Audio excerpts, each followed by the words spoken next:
So, I just got to see one of the more anticipated movies of the last couple months, a movie that has had one of the more unique marketing campaigns I've ever seen, and one that I've been looking forward to based on really just the word of mouth. I'm talking about Longlegs, the brand new film for director Oz Perkins. A film that is essentially a horror film about a serial killer. The serial killer that is killing people in a very unique way, and we follow the detectives that are trying to catch him. And it's gonna be a tough review to do, because I went into this movie completely blind. I didn't really know anything about it, other than that Nick Cage was in it and kind of gives a very Nick Cage performance. I'll get into that in a second. But because I went into it blind, I had a very unique experience with this film that turned out to be something really special and really amazing.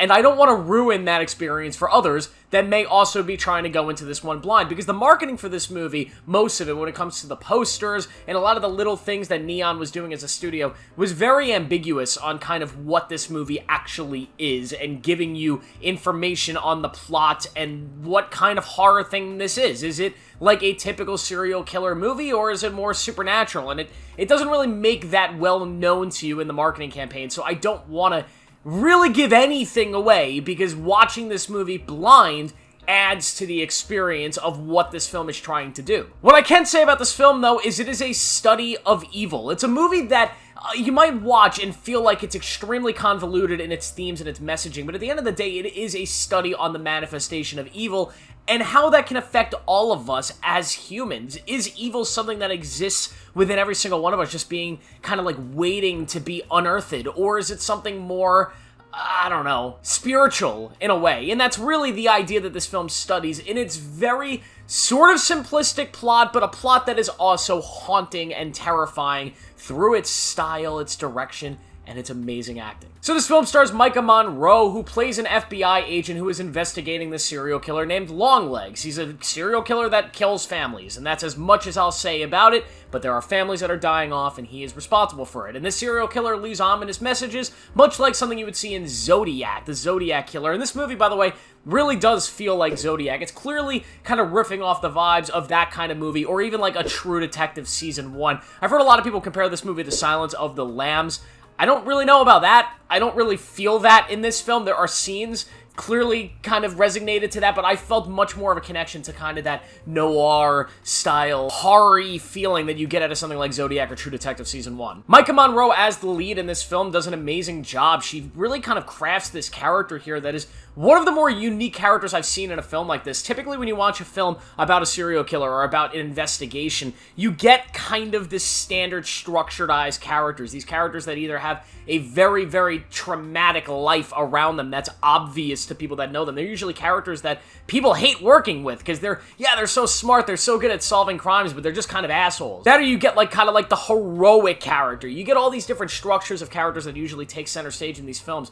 I would say that this character is very different from all of those. She's a character that definitely has a connection to this case and a connection to the world that we're kind of viewing here, but she's also one that still feels like a mystery as we're watching the film. A mystery not only to the audience, but to kind of like her coworkers and to herself in a way. And because of that, she's so interesting to learn about, and you just kind of want to watch more of her character as you go on. Blair Underwood plays another FBI agent in this movie. He's kind of like the main character's boss. I also really thought his performance was terrific. He plays more of your standardized structured character in a film like this, but he does add a lot to the film and helps build on its themes. And then Nick Cage, I mean, we gotta talk about Nick Cage, right? Everybody's talking about Nick Cage in this movie because he's kind of what the movie's been built on. Holy shit, there's a Nick Cage performance that everybody's gotta see. And yes, I agree with that statement that there is a Nick Cage performance that everybody should go see. This is a performance that we will be talking about for years to come, especially when we look back at Nick Cage's whole career. This is a film that's gonna be talked about maybe the most out of his whole filmography, because he's doing something in this movie that is truly spectacular. Now, is this a performance that people are gonna look back on and say, he was so good here, so powerful and so amazing, he should have won an Oscar, whatever, you know, all that stuff? Or is it one that we're just gonna look back and say,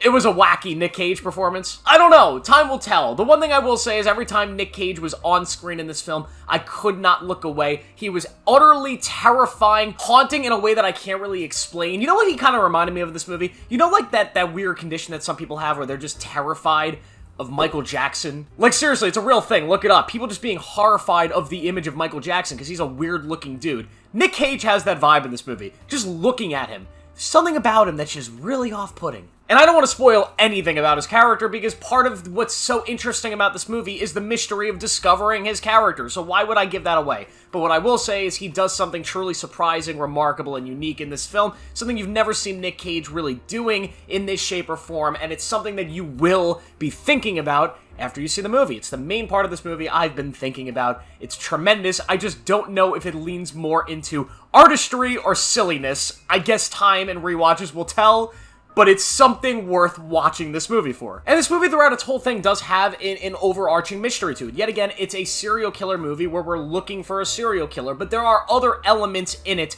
that make it a little bit different, a little more standoutish. And there's some problems I have with that it's harder to talk about without getting into spoilers. But it really comes down to, like, I like these films to be as grounded as possible, because when they are grounded within our reality, they feel like they could exist in our reality. And that's when I truly find these films to be completely haunting and terrifying. That's when they really connect with me. When they really kind of ease into a scenario where it's more, I don't want to say metaphorical, but we're really delving into things that don't feel as grounded, that's when it starts to lose me. Now, this film, the whole time, is teetering on this very, very tight edge between, is this a grounded movie, or are we about to dive straight into something else? And fortunately, it never fully nosedives off into that. It leaves enough open to feel like this movie could be still grounded, but there is still an element to kind of that spiritualness that didn't exactly connect with me all the way, and that would be my only complaint with this, that it kind of took away some of the horror when I really started thinking about this movie after watching it, because I stopped thinking about it as something that was real and started thinking about it as something that was more broader in its explanation.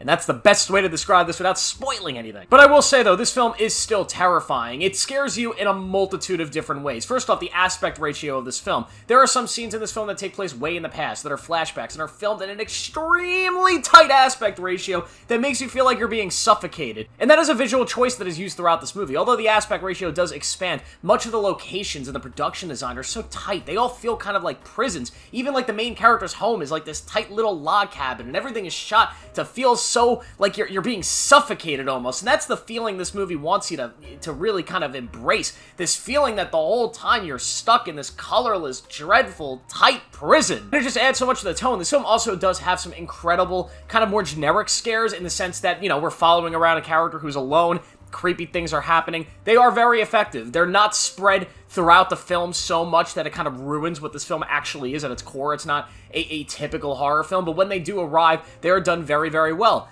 This movie also has the best jump scares I have ever seen in a movie. And I'm not the biggest jump scare guy. I think they're cheap, and I don't think they're usually warranted in most movies. They don't add much. The jump scares in this movie add so much to them. They got me every single time. There are a few that were so smartly put into this movie, so smartly placed in where they actually occur. They're brilliant. They are really well done jump scares, and they're jump scares that continue to be scary even after the bang. And that is an incredible feat to pull off, because usually after a jump scare, it's not scary anymore, right? You see what's happening, it's not that spooky. This one, my god, the jump scare happens and you do not want to look back at the screen because it is still freaky, and that is fantastic filmmaking. The sound design in this movie is utterly brilliant. Every bang, every little zip and zap, and every little sound adds to the terror and the nightmarish feeling of this film. It is brilliant. I think this film's third act is actually really good as well. I heard a lot of people complaining about the third act, that it doesn't exactly stick the landing, and I could see why people feel that way, because it does take a turn and a twist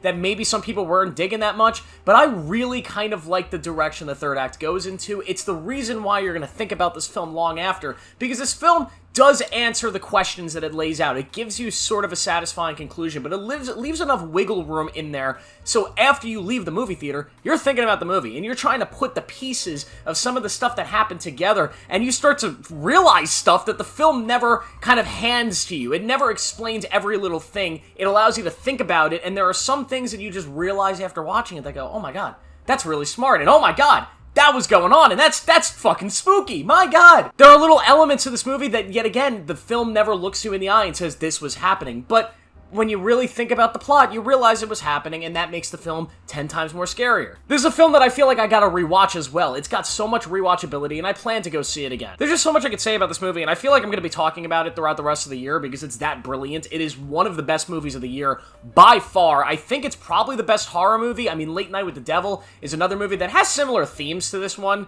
Genuinely, it is kind of similar in a weird way. But either way, those two movies, I think, have been the two best horror movies we've gotten in years, and this is a fantastic movie. It's everything you want in a movie. It's spooky, it's engaging, it's thrilling, it's got phenomenal performances, it's never boring, it's beautifully shot, it's uniquely directed. It is just a almost perfect movie that I really don't have any complaints with. It's also very well written. Some of the dialogue in these scenes are hauntingly well written. There's one scene with one character who only appears for one scene. It's this girl, and that's all I'm going to say about it. And the way she performs this one scene and her dialogue is just so good. It left me kind of shivering. I was terrified. And yet again, I gave this movie a litmus test. Usually when I see a movie, I review it right away. I see the movie, I come home, turn on the light, turn on the camera, and I'm talking to you guys about the movie. With horror movies, I give it a little bit more of a litmus test. I see them late at night, and then I go home, and I lay in bed, and I say to myself, am I sleeping with the TV on tonight? Or am I sleeping in a dead silent room? If a horror movie was really effective, really spooky, that TV's staying on. I'm putting on like The Office or Seinfeld or something funny, and that shit's staying on all night. And if it wasn't scary, we're sleeping in the pitch black dark because I'm a man, I'm not scared of shit. Yeah, last night I slept with the TV on. We were blasting Seinfeld. It was hilarious. I loved it. So with all that being said, I'm gonna give Longlegs a 5 out of 5. This is only like the 5th 5 out of 5 I've given out this year, and it is well deserving of it. It's a movie that we're gonna be talking about for the rest of the year. It will be on my end of year list. It's a brilliant horror movie that I'm going to recommend to every single one of you to see, no matter if you like this genre or not. This is something that is truly special. It's a very unique film, and it's probably going to be the best film we get all summer, if I'm going to be honest. So go check it out. Let me know what you think of it down below. Make sure to like this video, subscribe for more, turn on notifications to see everything I post. I post every single day on this channel. Believe it or not, I'm crazy like that. Every day, baby. I'll see you guys tomorrow.